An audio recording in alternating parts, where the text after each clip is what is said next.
For 300,000 years, the Neanderthal dominated their world.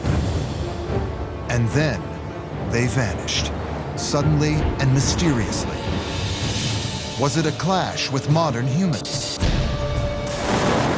Or something far more deadly? Mounting evidence reveals a surprising new theory and points to a hidden Neanderthal legacy that lives on in present-day man.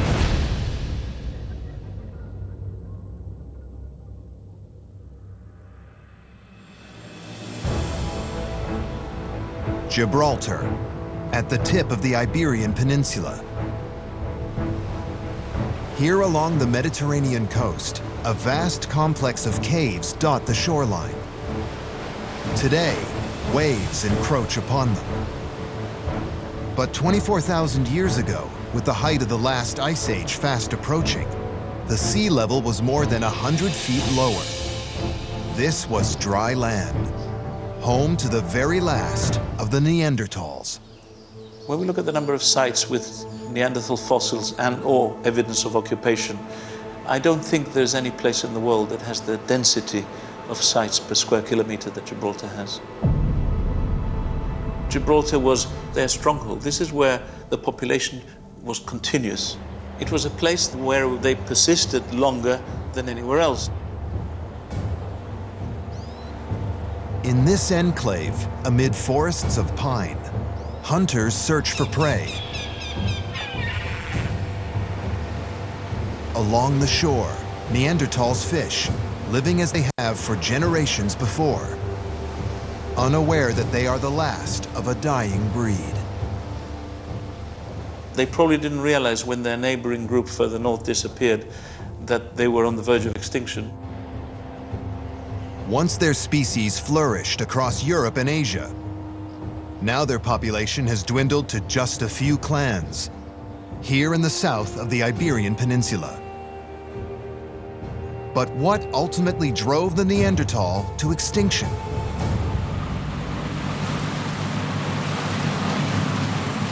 The Gibraltar Caves may hold some clues. Paleontologists Clive and Geraldine Finlayson have studied this site for many years and are leading a massive excavation effort. So these caves here, all lined up, is almost like a Neanderthal city. This is a place where Neanderthals were living for a long time, occupying all of them. In some cases now the sea's gone in and we've lost the evidence, but we still have a lot of material there for excavation. Inside the caves, teams of archaeologists search for remnants of Neanderthals' past. Everything about the cave looks right for a Neanderthal. We sort of get a feeling for these things. They're unearthing bones and remains, as well as tools and artifacts linked to Neanderthal by their distinct shapes and craftsmanship. So this piece, this is a core, and they'll use this to extract flakes from it. This is a technique that can be associated with Neanderthals. With every find, they are gaining new insights into the Neanderthal themselves. Here we have the remains of a campfire from the Neanderthals, radiocarbon dated to about 47,000 years ago. You can see the concentration of charcoal, particularly here in the center of the fire. So the Neanderthals were sitting here, and we found remains of deer and other animals they'd been eating, and had a big fire going here.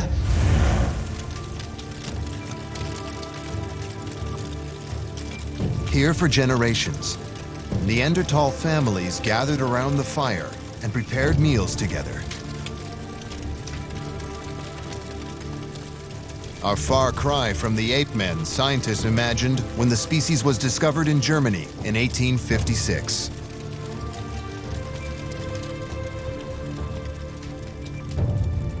Other finds reveal details of a rich and multifaceted culture, an aspect of the species that is only now being recognized. Here's a very interesting bone. It's from a bird, big scavenging bird. They wouldn't eat these, the Neanderthals. But why would the Neanderthal be getting this? Well, it's got cut marks, particularly on the wing bones, and these birds have large, dark feathers, and we think that they're using them to wear them. Other artifacts suggest Neanderthals adorned their bodies with body paint and jewelry, creating a vibrant, personal display. So this gives us a completely new dimension, something we hadn't suspected until we started to discover these things here. Deeper still in the cave, there are even more remarkable signs of Neanderthal life. The passageway winds towards a recently excavated chamber. So we're just coming to what must have been one of the favorite spots of the Neanderthals, just here. We find evidence for something that would have been not suspected a few years ago. The first discovery of a Neanderthal rock engraving. A grid pattern, carbon dated to at least 39,000 years ago. Scientists believe the Neanderthal carver intended it as a clan marker, perhaps staking a claim to the cave. The marker is a clue that Neanderthals, like modern humans, were capable of abstract thought, and it challenges the belief that Neanderthal were the intellectually inferior species. They may not have spoken the same language, they may not have thought that beautiful things were what we think as beautiful things, but they had the capacity for abstraction, and I have no doubt that they have similar cognitive abilities to modern humans. A different picture of Neanderthal is now emerging. That of a species more like us than we ever imagined. Then why and how did they vanish from the world? Who were the Neanderthal?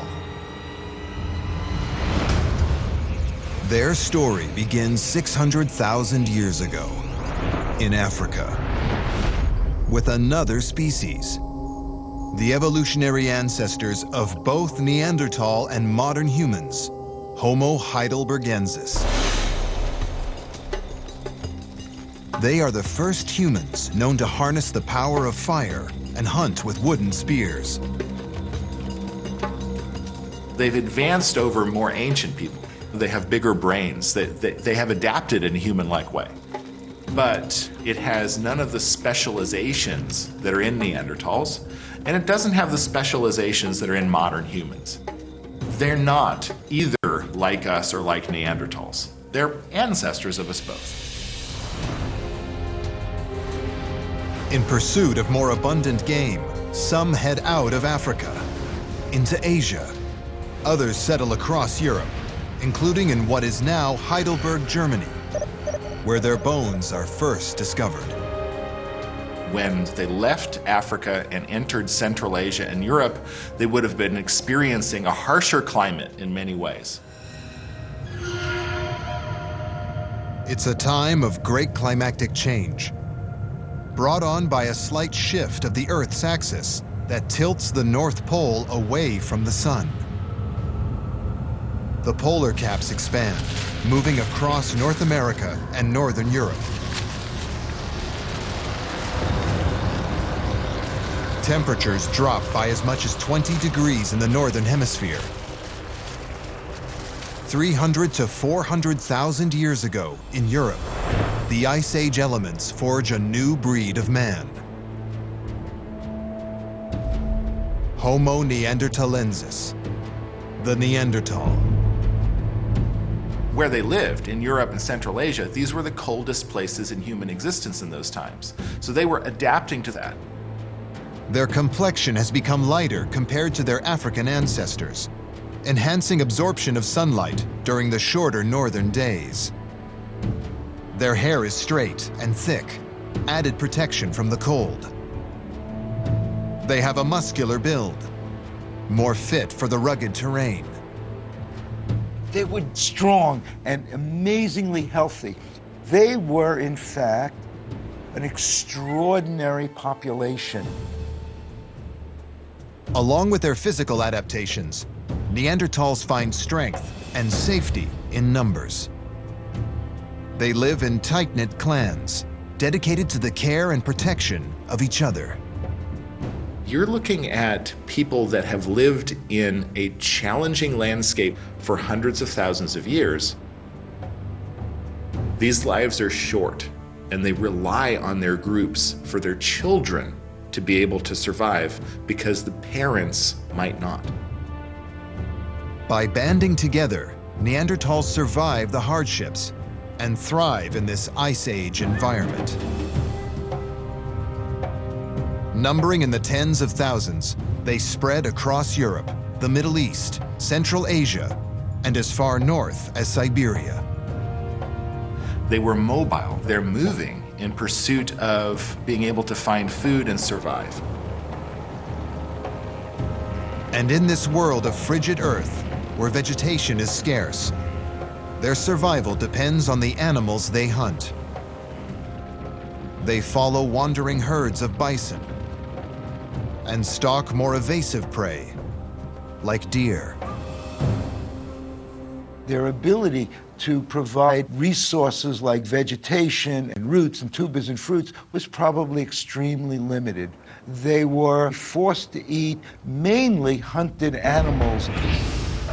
Their hunting tool is the thrusting spear, a powerful weapon, but only useful if the prey is within arm's reach. This makes every hunt a most dangerous game. But you can't be unintelligent about it, right? You have to know when it's worth taking the risk.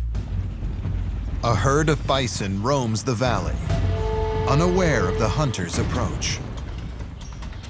The well-coordinated team closes in on their quarry and then goes in for the kill.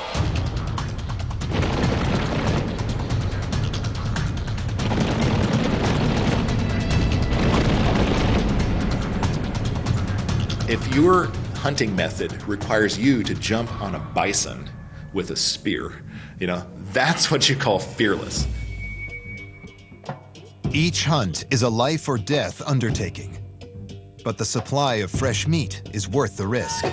Neanderthals would have had to be brutally efficient when it came to using the food that they got, using the food in their environment, and using every part of the animals that they hunted.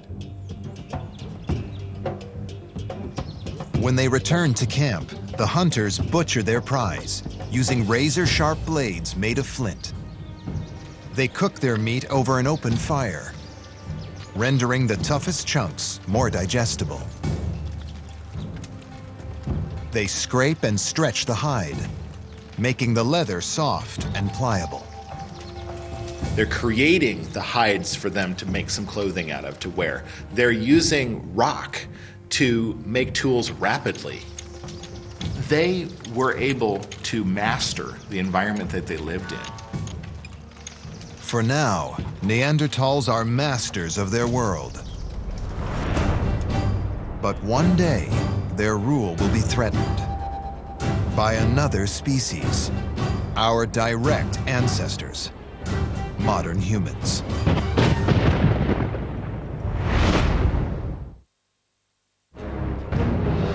Homo sapiens, modern humans.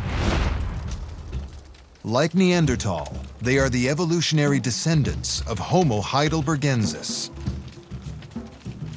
They first emerged 200,000 years ago on the savannas of Africa. 80 to 60,000 years ago, groups of modern humans headed north in search of more fertile hunting grounds into the Middle East and Asia. And a few pushed west, entering Neanderthals' European homeland. They carry throwing spears, a weapon built to kill from a distance. And they are different in appearance. Evolving in Africa, where water bodies were more and more scattered, it promoted natural selection towards ability to move over large distances quickly, becoming an endurance runner. And with that, a technology that is lightweight, portable, that you can carry around. The newcomers are hunters. And they come seeking the land and game Neanderthals claim as their own. Whenever human populations come into contact, historically, there's always cases of warfare. I have to believe that Neanderthals and modern humans would have been the same way. For over a century, many scientists have marked this as the beginning of the end for Neanderthal. Within 10,000 years of modern humans' arrival, Neanderthals would disappear across most of Europe. The timing seems more than coincidental for many scientists. In this theory, Neanderthals were extinguished by invading modern humans. And there is tantalizing evidence linked to this theory. A clue from what might be the world's oldest cold case. A 40 to 50,000 year old rib from a Neanderthal skeleton found in an Iraqi cave. It bears the mark of a fatal wound. This may be the best case of a Neanderthal murder victim. But who is the killer? There are only two possibilities: another Neanderthal or an invading Homo sapien. In Mettmann, Germany, at the Neanderthal Museum, forensic anthropologist John Hawkes examines the ancient evidence, searching for answers. The thing is that this rib has this big gash in it. It was clearly made by some sort of stone point or a sharp edge. The next door rib, the eighth rib, has only a very minor reaction on it. So that indicates that the point that made this injury was very small. This suggests a precision-cut blade, a weapon unlike the heavy Neanderthal thrusting spear. Some sort of small point made this injury punched into the thoracic column. The blade entered at a 45-degree angle. The downward trajectory suggests a weapon thrown overhead. So that indicates that this was a projectile point made by a modern human. This is evidence that there was conflict between the species. And in this encounter, a Neanderthal clearly lost. But other evidence suggests these confrontations may not have been so one-sided. Reconstructions of the Neanderthals show them to be relatively short and stocky, with short extremities, relatively barrel chests. Based on the latest evidence, the Neanderthal would have been, at the very least, a formidable opponent. The remains of muscle markings left on the bones show extraordinary strength. This muscular frame gave them the ability to contend with threats close at hand. For Neanderthal, a species that confronted two-ton bison head-on, a modern human attacker would have been a lightweight foe. Neanderthal was shorter than his modern human challenger, on average 4 to 5 inches. But because of greater muscle mass, he would weigh the same. Neanderthal's pectoral muscles were twice the size of the average modern humans. With a more muscular upper body, scientists believe that a Neanderthal could produce 80 to 90% more force than a modern human. You know, if they did arm wrestling, I suspect the Neanderthals would beat everybody, including the ex-governor of California. I think he would not stand a chance. And their greater muscularity reveals another fact. The Neanderthal body was riddled with androgens, sex hormones. Neanderthals had naturally a greater amount of occurring androgens, which developed their muscularity and the denseness of their bones. And androgens, like steroids, have a well-known side effect. They may have been a little more aggressive, and so they may have been somewhat more dangerous than modern humans. Entering Neanderthal territory could have posed a risk for modern humans. Maybe we didn't win as many battles as we would like to think, that perhaps the Neanderthals on home territory knew what they were on about, and maybe they succeeded more often than we realize. Neanderthal strength likely gave them the advantage in most violent clashes. But survival would also depend on the ability to cope with the bitter Ice Age climate. Who was best physically built to withstand extreme cold? The muscular, stocky Neanderthal or the tall, lean, modern human? Yeah, come on over. So we're going to gear you guys up here. To find out, we're putting 2 volunteers with 2 distinct body types to the test in a deep freeze environment. We're at a California cryotherapy center that uses extreme cold to enhance healing and recovery for athletes. Okay, we're about to expose Jason and Matt, 2 very different body types, to minus 166 degrees Fahrenheit to determine how their bodies react to the cold temperature. One of the volunteers stands tall for modern man. The other, stocky and muscular, like Neanderthal.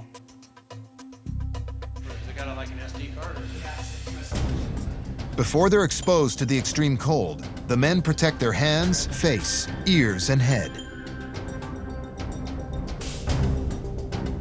We'll be using thermal imaging to take a look at both pre and post-treatment. But first, a pre-test skin temperature reading. 96 degrees, 95 degrees, but very similar. They're now entering for the next 3-minute period in the main chamber at minus 166 degrees Fahrenheit. This is 30 degrees colder than the lowest temperature ever recorded on Earth.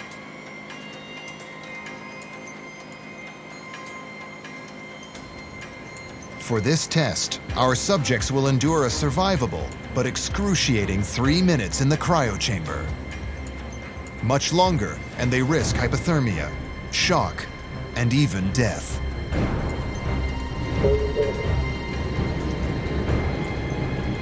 Lab technicians closely monitored the volunteers.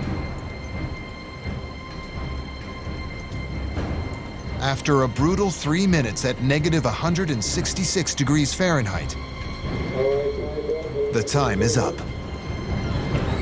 Okay, so they're going to be exiting the chamber here, and we're going to get skin temperatures.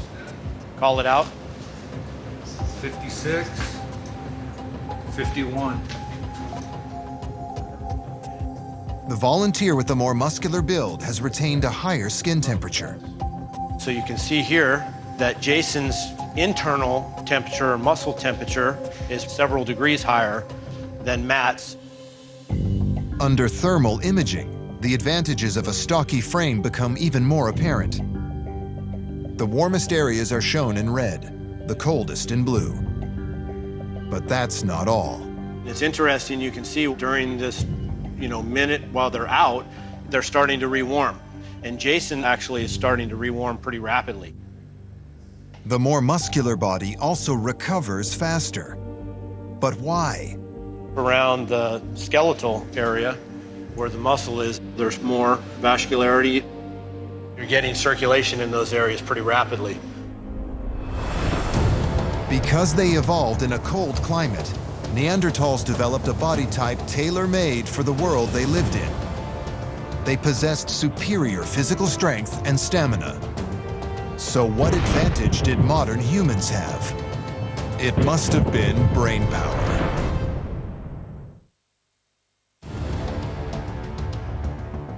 Neanderthals were stronger and better adapted to the cold than modern man. But when it comes to intelligence, Neanderthals have always had a bad reputation. This brutish guy with a club pounding on the head of his mate and dragging her into a cave, that is what the Neanderthal has come to represent. It's a reputation that goes back to the discovery of the species. Neanderthals were recognized in 1856, and you have to think that in those days, Europeans were envisioning a human past that was very primitive, and Neanderthals fit right into that. What stuck out to scientists was Neanderthals' protruding brow. The mark of a species not quite human and less intelligent. But how does Neanderthals' brain actually compare to our own?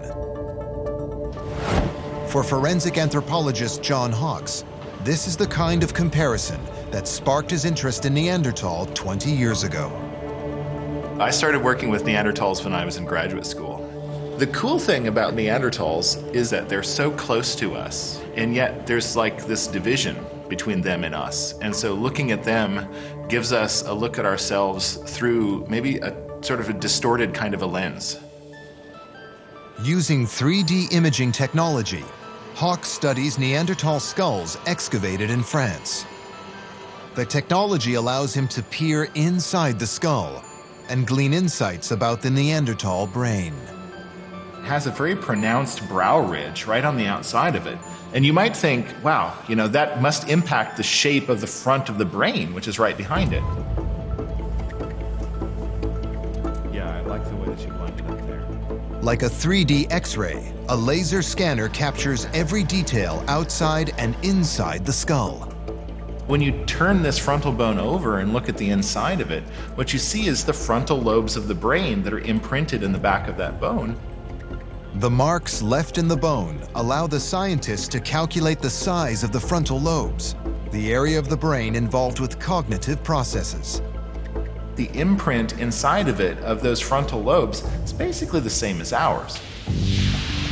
Within the frontal lobes lie the prefrontal cortex, the area responsible for critical thinking, problem solving, and creativity. The results of Hawk's analysis reveal a brain that's remarkably similar to our own. The parts of the brain that are responsible for language capacity, the parts of the brain that are responsible for really thinking about stuff, seem to be the same size and proportion in Neanderthals as they are in humans. But surprisingly, there's one area where Neanderthal's brain differs from ours. The back part is a little extended, you know, right inside that occipital bun, and it's possible that that makes a difference to the functions of the back of the brain. The occipital bun contains the occipital lobe, the area involved with processing visual information like pattern recognition and depth perception. For hunters, these are critical visual clues used to identify prey and hit their target with deadly accuracy. This points to Neanderthals having exceptional vision. So this is a possible functional difference between Neanderthals and us. But the true measure of Neanderthals' brain power lies in how they applied it to survive challenges in their environment, and how they kept pace with the inventions of their modern human rivals. The best examples are the tools they built. To the untrained eye, Neanderthal knives appear crude, even primitive, especially when compared to the precision-chiseled blades and spearheads crafted by modern humans. Neanderthals make knives that basically would get done in a couple minutes at most. Modern Homo sapien technology seems to be a lot more elegant. You know, a piece like this would take several hours to make, sometimes a day. But a quickly made knife is not necessarily an inferior one. For a Neanderthal to make a spearhead, it's just not a lucky blow. Neanderthals were able to create their stone flakes that not only had incredibly sharp edges, but the edges were incredibly strong. Archaeologist Metin Eren is uncovering Neanderthal tool-making techniques by replicating their methods.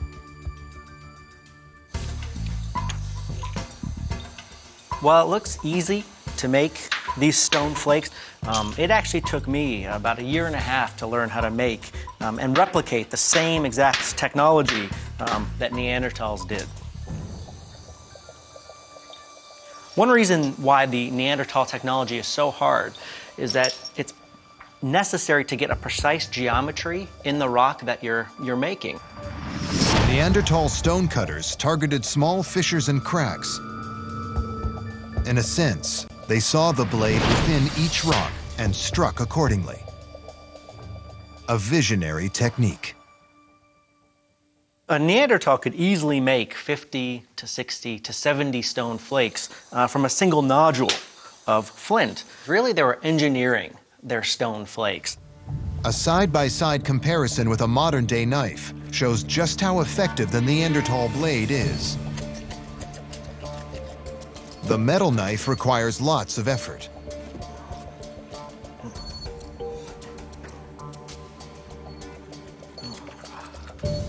The Neanderthal stone blade slices with ease.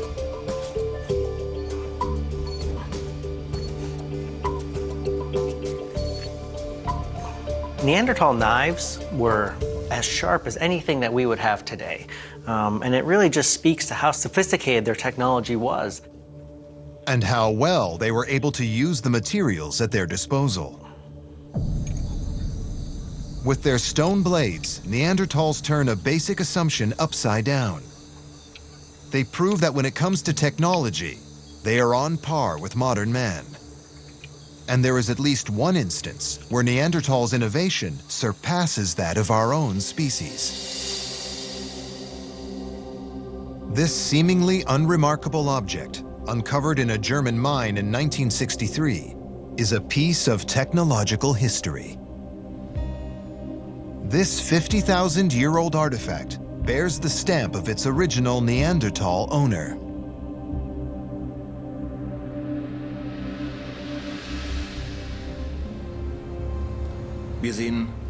What you can see here is an imprint from wood. And when you turn it around, there's another imprint of the stone point. And below that, a Neanderthal fingerprint. What's so remarkable for chemist Christian Wunderlich isn't just the maker's mark, it's the substance itself. Chemical analysis reveals that it does not occur in nature, making it the world's oldest synthetic material. It's an adhesive distilled from birch bark called pitch, a kind of Stone Age superglue. Neanderthals used pitch to form a rock-hard bond between stone blades and wooden shafts, making their thrusting spears more durable and deadly. But the most impressive part of the landmark adhesive is the process involved with its production. A process that scientists could only figure out in the controlled environment of a lab. You have to invent this and tinker with the recipe in order to do it properly. And it's hard for us to learn how to do. Birch pitch only emerges when the bark is heated to around 750 degrees Fahrenheit. The problem is, in open air, the bark ignites at much lower temperatures. So how did the Neanderthals do it? Christian Wunderlich and a colleague are attempting to make pitch using only materials available to Neanderthals. First, they place the birch bark in a container, like the goose egg seen here. Next, an empty container with a wider opening is buried in the ground. It will later collect the pitch. Then Wunderlich places the container with the birch bark on top of it. Mud is then applied to seal the two containers, preventing oxygen from rushing in and sparking the ignition process. It's so complicated, the steps that you have to carry out to create this accurately. And they're doing it, and they're doing it apparently for long periods of time. Hot coals are used to heat the birch bark inside the goose egg container.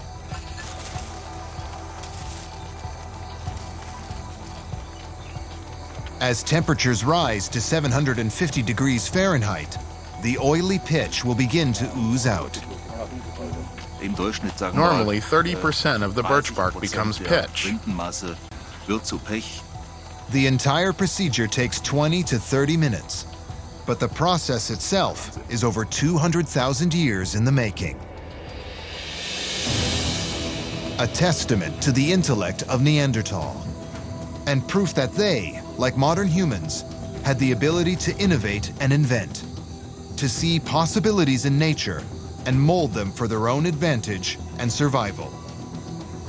What technology really is the ability to follow directions, carry them out, to create something that's useful to you. And Neanderthals, they're able to do these things. They're learning from other Neanderthals, and they're carrying out those things long before modern humans show up on the scene. So we're just getting a little glimpse of the sophistication that Neanderthals probably had. But for all their sophistication, Neanderthal technology may have had one fatal flaw.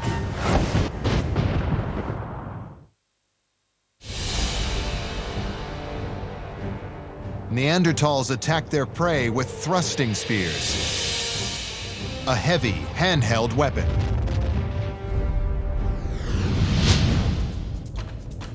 Modern humans pursued their quarry, armed with throwing spears.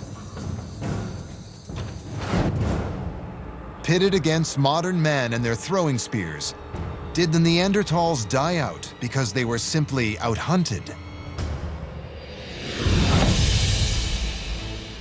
At the University of California, Berkeley, weapons expert Mike Loades will evaluate both prehistoric arms, applying technology used for ballistics tests.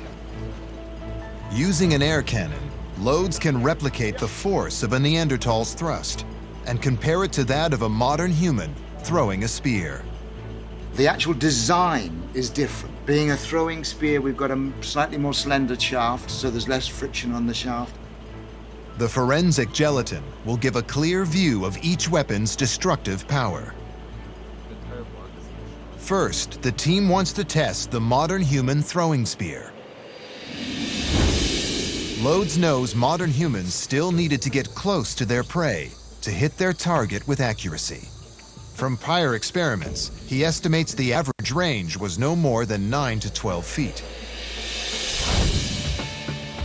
But how deadly is a throw from this distance?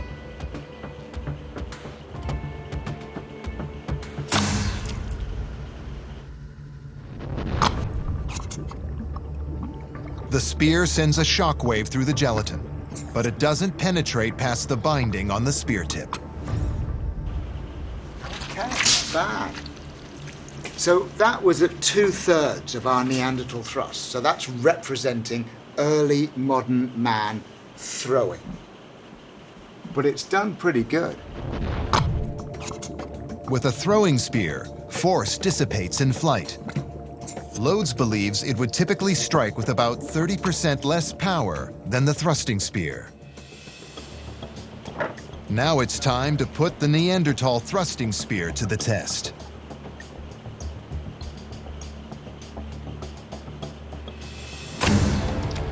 Oh, yes.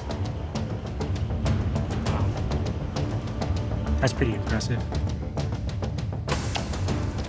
That's just cut cleanly. Look how far that goes in. And dragging that material behind. That's right. That's causing colossal interior damage and bleeding, and just the shock alone, huge. It would stop the heart, possibly, even just the force of that. In Loades' tests, the thrusting spear not only stands up to the modern human spear, it stands out as the more powerful weapon. A strength of Neanderthals, rather than a weakness for mankind to exploit. With a body type tailor-made for the cold and technology perfected over 300,000 years, Neanderthals clearly had the advantage in Ice Age Europe. Modern humans showed up, but the Neanderthals persist. And it takes a long time for modern humans to succeed in the habitats where Neanderthals are still going strong. There are still people who will argue that these Neanderthals were somehow inferior, and it's our arrival that irrevocably eliminated anything that stood in our way. I think it's total nonsense. Today, a consensus is emerging. Modern humans did not kill off the Neanderthal.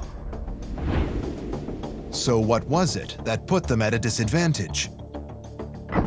For decades, scientists believed that unlike modern man, Neanderthal clans lacked the strong interpersonal bonds that provided security and protection.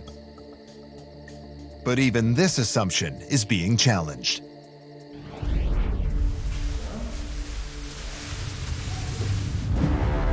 In Mettmann, Germany, a 60,000-year-old Neanderthal skeleton provides proof that modern man was not the only species with strong social bonds. I mean, it's amazing that the entire skeleton is sort of laid out here. At least, yeah. See, it is an extremely well preserved skeleton. The skeleton is intact, encased in earth tightly packed around it. Proof that Neanderthals were the first humans to bury their dead. So it wouldn't be preserved this way if it wasn't like a body that went into a hole. Yeah. Exactly. It is still articulated. Uh-huh. The right arm crosses the body, as if it was carefully posed before the deceased was laid to rest. So I think it must have been put in a burial pit and covered with clay so that the scavengers, hyenas, and so on did not disturb it. This is just one example of a Neanderthal burial, and it is just one of many burial traditions now linked to Neanderthal. We're looking at a range of traditions, just as it's variable among living human populations. You have these bodies that are laid out aligned with each other. And then you have the large stone placed over it with marks on it. Although the exact meaning of their burial practices is shrouded in mystery, the fact itself is telling. When we look at the way they were treating their dead, it shows us that they were doing so in a way that we recognize as human. If they're burying their dead, they have some kind of thought about an afterlife, respect for those people who have died, and that shows how human they are and brings them closer to ourselves even more. And in one of the world's most remote and inaccessible fossil sites, archaeologists have unearthed evidence of a far greater connection between our species. A breakthrough that leads scientists to ask a provocative question. Not was Neanderthal human, but are we somehow Neanderthal?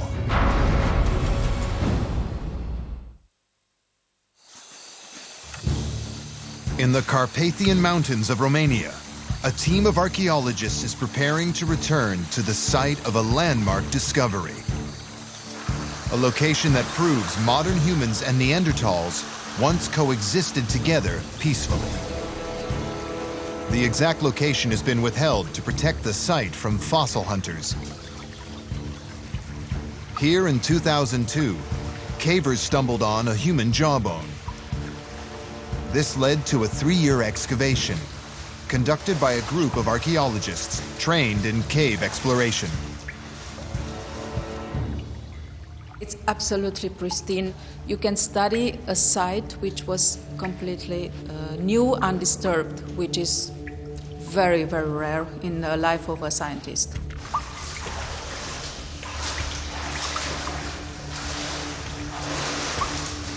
The scientists uncovered evidence that modern humans and Neanderthals may have inhabited the cave at the same time.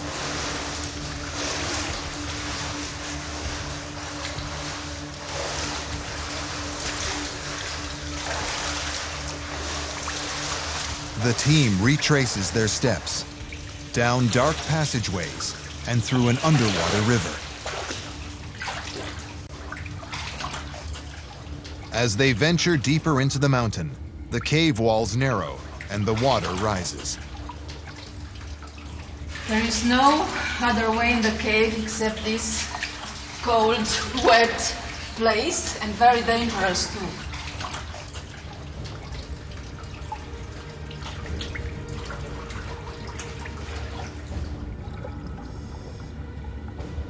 In the murky waters, they feel their way blindly forward, drawing on past experience to guide the way to the other side.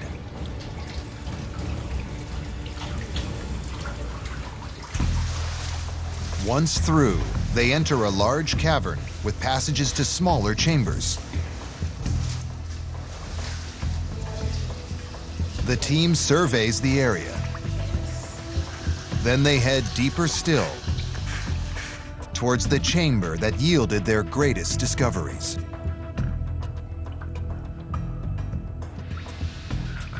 But the route is blocked by high waters that have flooded the cavern below.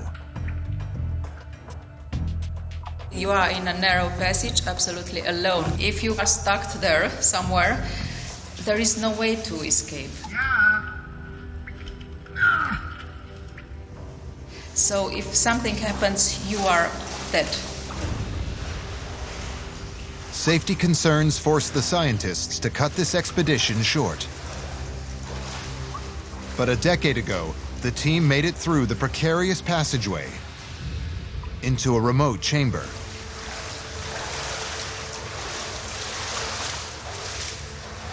This revealing footage is from an expedition in 2003, a mission that paid off. The team enters a chamber deep inside the cave, called the Gallery of Bones. The floor is covered with animal bones, the remnants of bear and other large mammals prized by prehistoric hunters. And I've already taken out several invisible sediment here. But scattered among them are human remains, mostly small fragments of fossilized bones, dating back 40,000 years. It was absolutely crazy. I was so excited about everything around me. On this dig, in a dark corner, a team member notices something. That looks like human over there, under that long bone. See? A fragment of a skull. It will become part of a larger, landmark discovery. The skull was really something shocking. Very special for the history of humankind.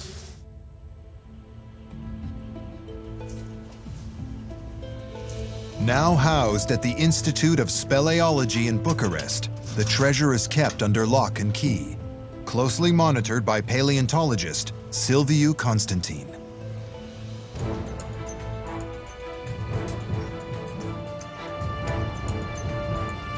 This is a modern human with Neanderthal features. It's that sort of discovery which happens once in a lifetime. It took Constantine and his team 3 years to reconstruct the skull and determine the exact features. It has a long face, which is not encountered in modern humans.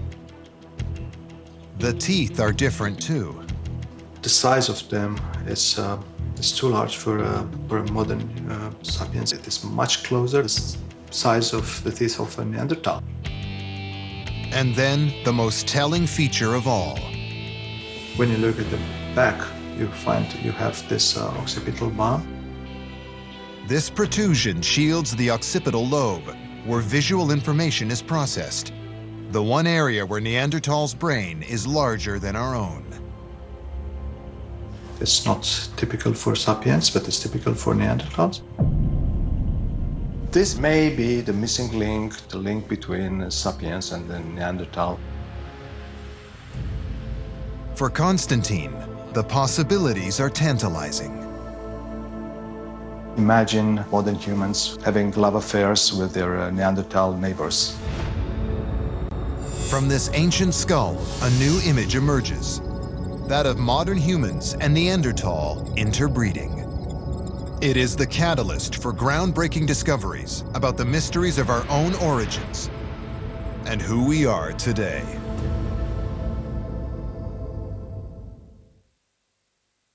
Are we somehow related to Neanderthal? What are our relationships? How do we fit in with the Neanderthals? To me, it's still one of the most wondrous mysteries that we have about our origins, where we came from. At the University of Washington, scientists are searching for traces of Neanderthal in our own DNA. DNA is this wonderful, incredible informational molecule. It's almost like reading a book where stories of our past have been written in it. Coiled up in our cells, long strands of DNA molecules determine and control our traits. A cell's complete set of DNA is our genome. The genome specifies the development of the body plan, of the physiology of the organism. It's what makes humans human and Neanderthals Neanderthal. In 2010, Scientists mapped the Neanderthal genome, and when they compared it to the genome of modern man, they made a surprising discovery. Essentially, everybody outside of Africa had Neanderthal ancestry. That number varies a little bit by population, but probably per individual, it's between 1.9 and 2.1% of the genome. Within our own cells, the Neanderthals still live on. We inherited those sequences directly from hybridization, and not because of just shared ancestry that dates back to 500,000 years ago. The hybridization, or interbreeding, may date back to 60,000 years ago, when modern humans first encountered Neanderthals. The descendants of the hybrid offspring spread, eventually inhabiting much of the globe, but like Neanderthals themselves, never settled in Africa. There was essentially 0% Neanderthal ancestry within Africa. Aki and his team have systematically searched for parts of our DNA that we inherited from Neanderthals. In 2014, they compared DNA recovered from Neanderthal bones to the genome of more than 700 living people. What's interesting is that the 2% of my genome that I've inherited from Neanderthals might be different than the 2% that you've inherited. Adding up the different Neanderthal genes carried by people today reveals that much of Neanderthals' genetic legacy lives on. Collectively, about 30% of the Neanderthal genome can still be found in individuals today. But where does our Neanderthal heritage truly show? We found about 10 places in the genome where we inherited a beneficial Neanderthal sequence. And quite strikingly, many of these regions contain genes important to hair and skin biology. One example is a gene known to influence skin pigmentation. Among people of European descent, fair skin is a trait possibly inherited from the Neanderthal. So European individuals at this place in the genome are more Neanderthal than they are modern humans. Straight hair may be another Neanderthal trait we inherited. It's clear that something about hair or skin biology of Neanderthals was beneficial to our ancestors. Maybe it helped our ancestors survive in these more cold, adapted climates. But not all traits passed down from Neanderthal are necessarily beneficial today. Some studies suggest that Neanderthal sequences in Europeans play an important role in genes that influence fat biology. Today, this ancient trait may be contributing to an obesity epidemic. But in their Ice Age world, this adaptation enabled Neanderthals to build up fat reserves, advancing their survival, and perhaps that of our ancestors as well. As we spread into these new environments, hybridizing with Neanderthals allowed us to pick up versions of genes and sequences that were already sort of adapted to that local environment. And it was a way for our ancestors to quickly adapt to these very different environmental conditions. But this only adds to the mystery of Neanderthals' disappearance. If their genetic adaptations helped us survive, why did the Neanderthal perish? It really is a mystery why their disappearance took the process that it did. They had a long run, and then they were just gone. One clue may lie with where modern humans and Neanderthals lived. 40,000 years ago, modern humans inhabited Africa, Asia, Europe, even Australia. Their population had grown to a few 100,000. Neanderthals never numbered more than 100,000. Confined to areas in Europe and Asia, they were more vulnerable to regional events. They evolved their special adaptations to cold, and they were successful over time there. But at the same time, that was a challenging environment. Is it possible the environment grew too severe, too harsh for even the Neanderthal to bear? This volcanic lake, near Down in Germany, contains sediment dating to when Neanderthals inhabited the region. A pristine record of the environment going back over 100,000 years. Here, paleoclimatologists from the University of Mainz bore hundreds of feet below the surface to extract sediment core samples.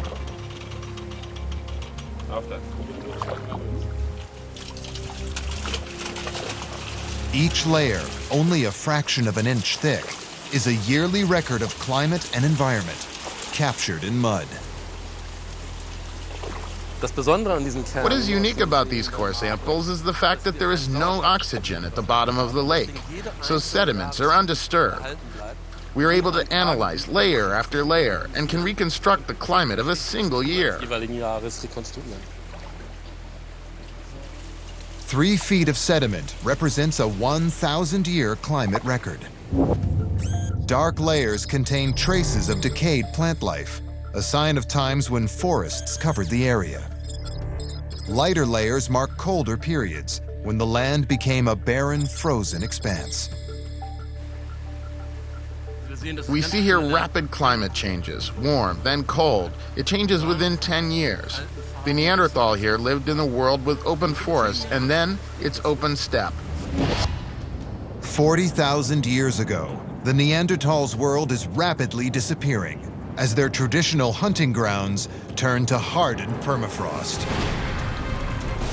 And the worst is yet to come.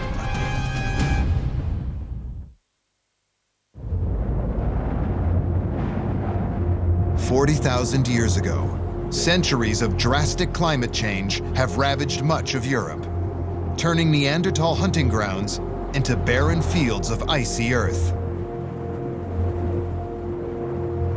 To the north, countless Neanderthals perish from exposure and starvation.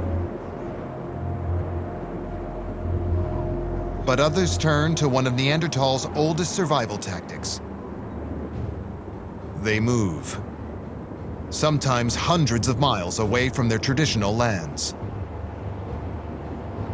Far from the protection of caves, Neanderthals erect tents fashioned from hides.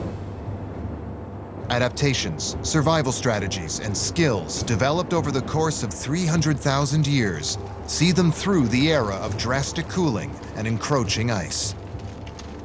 It was a challenging environment. It was challenging in terms of climate. They were fulfilling those challenges. They survived those challenges. But the centuries of unrelenting climate change do take their toll. They deplete the Neanderthal population to possibly no more than 20,000, pushing the species towards a precarious tipping point. My suspicion is that the population of Neanderthals were probably very highly dispersed in the landscape and very, very small. And this lends you to the possibility of chance events affecting you, even catastrophic events, could be a volcanic eruption or a tsunami if you're on the coast. These things can really have a significant impact when your populations are that small.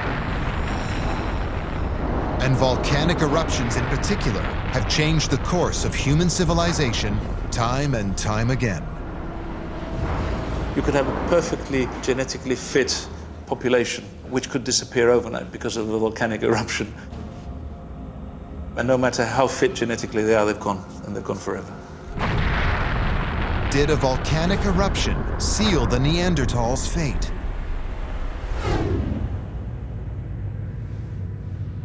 The Greenland ice sheet may provide the answer. The ice here forms a frozen vault. Locked within its layers, years of ancient climate data.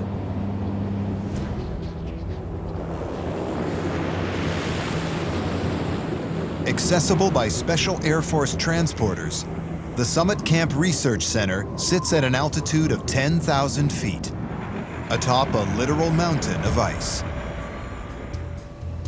Here, scientists like Jim White drill thousands of feet down to extract core samples from deep below.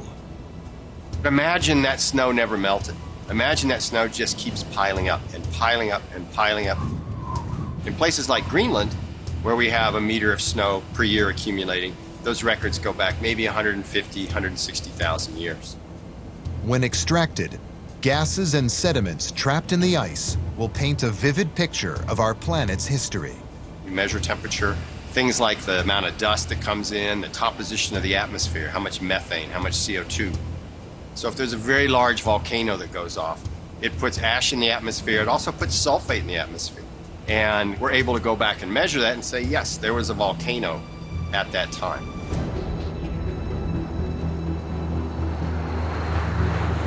Ice cores retrieved from the Greenland ice sheet are taken to a deep freeze storage thousands of miles away. The National Ice Core Lab in Denver, Colorado. It houses 60,000 feet of ice core samples waiting to be analyzed. This is the Fort Knox of ice cores. This is our gold, if you will. This is the most precious stuff we have. Geologist Jim White has secured access to an ice core sample from the approximate time of Neanderthals' disappearance. So that's the core from roughly 39,000 years ago. Yeah. White has been at the forefront of ice core research since the 1980s. He knows how to interpret clues hidden within this frozen history. So the Neanderthal were alive when this snow fell, which is kind of cool and very interesting. This time, he's looking for chemicals and compounds linked to volcanic eruptions. Ash, shards of volcanic rock, sulfur compounds, all distinct markers of an eruption, may be trapped within this ice core. This one has several bands. There's a couple of nice thick layers that may be potentials for the volcanic event. Yeah, so you can see there's a cluster in here of thin layers and another one right back in here. The clusters are unusual. They appear to be dark bands of microscopic deposits suspended in the ice.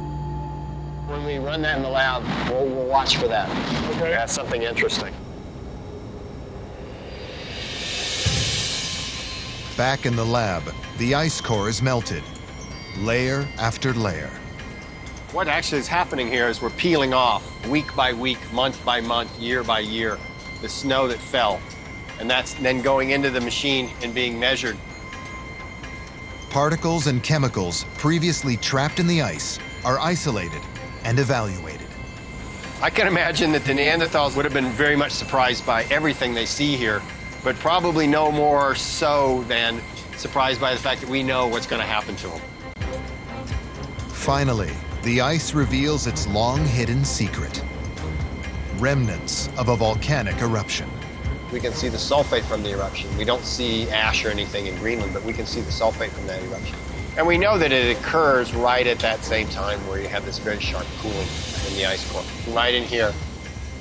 A clear indicator of a massive eruption with far-reaching consequences.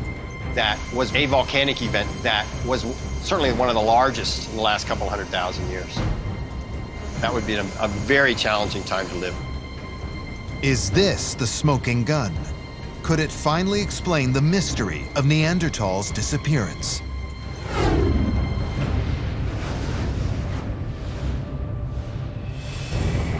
In the south of Italy, scientists investigate the possible culprit. One of the largest volcanoes in the world, and the largest in Europe. This sleeping giant is known to have erupted 39,000 years ago. And it may be waking up again, threatening the lives of millions today. Gas flux in this area has increased dramatically in the last few years. There is an urgency to monitor continuously.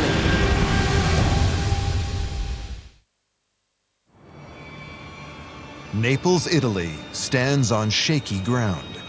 Mount Vesuvius looms 6 miles away. But Vesuvius is not the greatest threat to the area's 4 million residents. A much larger, deadlier volcano rages practically underfoot. Campi Flegrei, Europe's largest and most dangerous volcanic site. Its caldera is 8 miles wide most of it hidden under the surface of the Mediterranean Sea. This is a supervolcano. At the Volcanology Observatory in Naples, scientists scrutinize every inch of the raging cauldron. Tidal gauges measure the exact level of the seabed, while seismographs search the ground for any signs of underground quakes.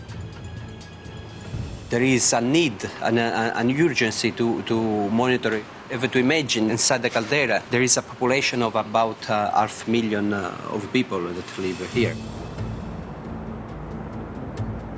Within the caldera, noxious sulfuric gases rise from cracks in the surface. In pools, volcanic mud boils, superheated to over 300 degrees. Scientists register alarming signs of activity. Gas flux in this area has increased dramatically in the last few years. The ground at the moment is rising, yeah. There is a urgency to monitor continuously. In the past 30 years, the ground around Campi Flegrei has risen by more than 6 feet. The volcano is so active, it has already forced residents from their homes. Follow me. I'll show you a very interesting phenomena. In this abandoned building, you can see how aggressive are these sulfur components.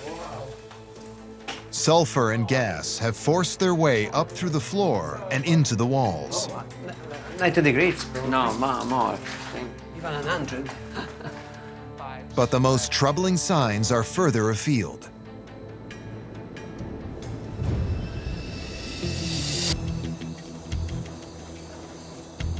In the hills nearby Naples, Antonio Costa and Roberto Izaya are searching for remnants of the volcano's violent past. Traces of an ancient eruption that may be linked to Neanderthals' extinction. Questo è l'affioramento che ti dicevo, vedi?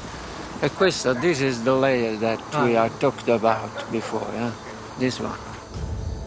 These cliffs are over 200 feet high. They're composed of volcanic debris deposited during a single eruption. Their height alone points to the sheer power of this blast. Oh, grazie.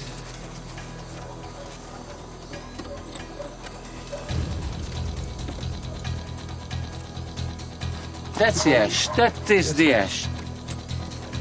Ash from this cliff has been carbon dated to approximately 39,000 years ago, the time of Neanderthals' disappearance throughout most of the world. Ashes like this, very fine ashes like this, you can imagine we're going around in all the Eastern Mediterranean, very far from the Campi Flegrei area. But was this eruption powerful enough to wipe out the Neanderthal? I think that an eruption in Italy could have been significant. My question then would be, what is the extent, the geographical area? Is it greater than we've suspected? The answer may lie in the ash. Scientists can gauge the strength of an eruption by measuring the thickness of ash layers in locations far from the volcano. In Romania, 700 miles away from Campi Flegrei, geologist Daniel Verez searches for ash from the ancient eruption. A clue to the blast's power and perhaps the cause of Neanderthals' extinction. He's joined by fellow geologist Ulrich Hambach. Let me take a sample and have a closer look. It's much lighter than the last. I think it can be a volcanic ash done. Really? It does. It has the consistency. Yeah, it has the consistency. Hambach and Verez are one of several teams investigating the size and impact of the Flegrei blast. This ash may get them one step closer to the answer.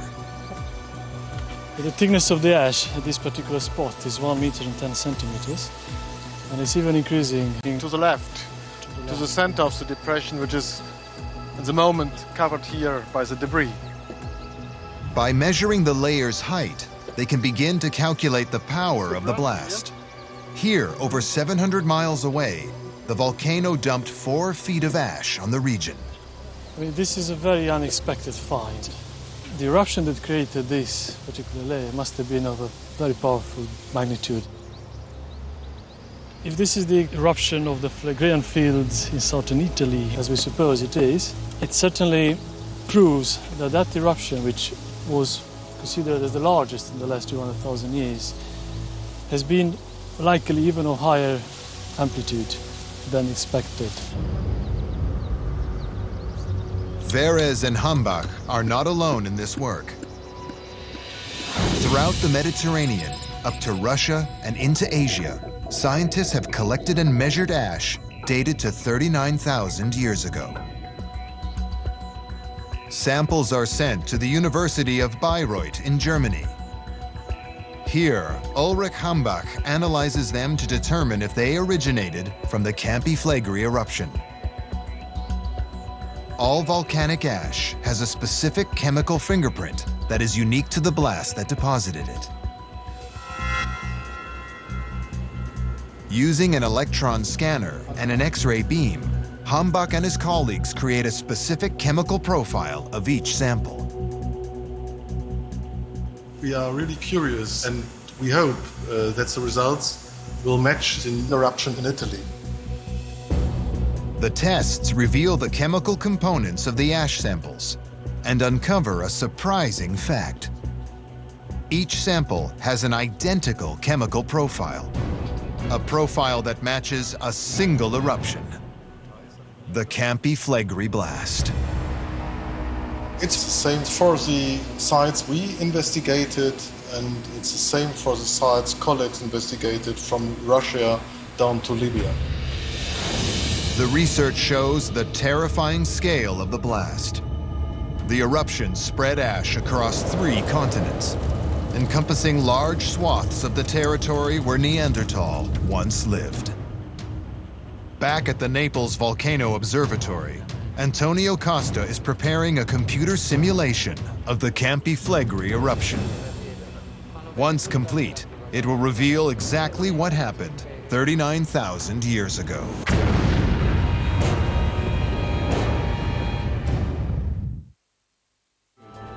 The simulation reveals the sheer power of the eruption.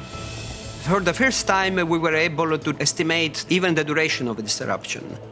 We estimated that the eruption lasted between 2 and 4 days. Using this simulation, the scientists can piece together what happened 39,000 years ago. The Campi Flegrei volcano looms above the land. It will soon come crashing down. Neanderthals nearby feel the first signs of an imminent eruption. A barrage of tremors emanating from the volcano.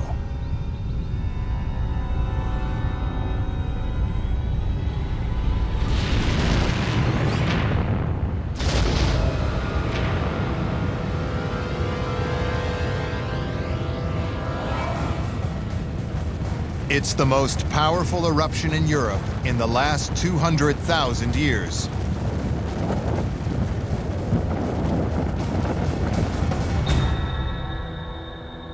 Pyroclastic flows burst from the volcano, rampaging over a 40-mile range. The cascade of gas and molten rock, superheated to over 1,500 degrees, travels at speeds approaching 500 miles per hour. Obviously, where the pyroclastic flows arrived, there were no chance for any kind of life to survive. Everything was buried under meters and meters of flows.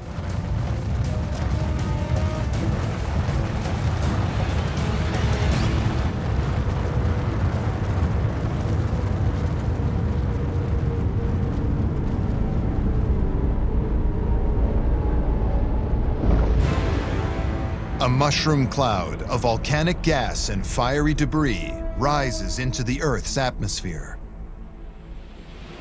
A thick layer of ash engulfs much of southern and eastern Europe. Within days, the cloud spreads to Central Asia and the Middle East. But where the modern human population is spread around the globe, Neanderthals are confined to Europe and Central Asia, the regions most impacted by the blast. For most, there is no hope of escape. 4 million of square kilometers were covered by at least half centimeter of ash. The cloud of debris blocks the sun for weeks. Ash rains down on an area that stretches from Russia to North Africa. So conditions in Europe at that time were already very difficult. Then on the top of this condition, we had a volcanic winter. In the ash zone, Neanderthals and modern humans face a slow and torturous death. Even half centimeter of ash is able to kill completely the small vegetation that existed at the time. The smothering ash blocks sunlight and oxygen. It also contains high levels of fluorine, a deadly chemical for plant life. When vegetation die, animals die, and the humans as well don't have a source of food. Many Neanderthal wither away and slowly die from starvation. Others develop symptoms of severe fluorine poisoning, chronic fatigue, nausea, and eventually death.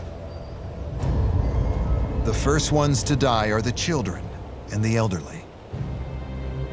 But deprived of food and light, even the strong do not survive for long. Vast forested lands where Neanderthals lived for millennia are now desolate, inhabited by dying members of a doomed species. In areas like in the Eastern Europe, we had to wait for sure centuries for that ecosystem to flourish and go back as it was. Across much of Europe, modern humans and Neanderthals are completely wiped out. Only Neanderthals on the outer reaches of their territory survive.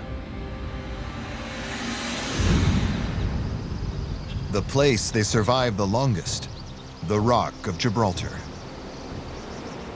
For another 15,000 years, they live on as they always have, unaware they are the last of their kind. So they just carried on living their day-to-day lives as best they could, and gradually their numbers dwindled, and one day they just disappeared. Leaving behind their caves and their remains for our own species to discover. A species that could face the same fate.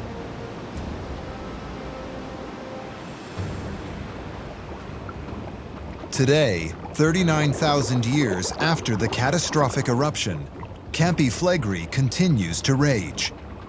Another super eruption is not likely to happen anytime soon. But if it happens, it could decimate an entire continent. And volcanologists are on high alert. The gas composition has changed recently and has more magmatic components. We monitor it routinely every 2 weeks. And even for those who live far away from this monster, there's every reason to be alarmed. This is by no means the only active supervolcano, or the most dangerous. Supervolcanoes dot the globe, 23 total, threatening populations on almost every continent. And the most powerful of all is in the United States. It's raging and long overdue. A supervolcanic apocalypse just waiting to happen. Northwest Wyoming, United States. Yellowstone National Park spans over 3,000 square miles of pristine wilderness, untamed wildlife, and unique natural wonders. The park contains half of the world's geysers, one sign of the violent forces raging beneath the surface. This is the world's largest active supervolcano. Yellowstone has produced 3 eruptions in the last 2.1 million years, at least 2 of which would easily qualify for a super eruption, perhaps all 3. Park geologists estimate that the volcano erupts every 600 to 800,000 years. The last time was 640,000 years ago. Yellowstone is due for another blast. We know that the magma chamber is close to a point at which it could be eruptible. Based on U.S. Geological Survey projections, an eruption would have catastrophic consequences. Searing ash and molten rock would surge across the land, destroying everything for miles. Billions of tons of volcanic debris would jettison upward into the atmosphere, forming a vast cloud of ash. Carried by the wind, it would travel over 2,000 miles from the blast zone, enveloping most of North America in a coat of ash. A super eruption would literally change the face of North America. Across the country, crops and livestock would perish, depriving North America of food.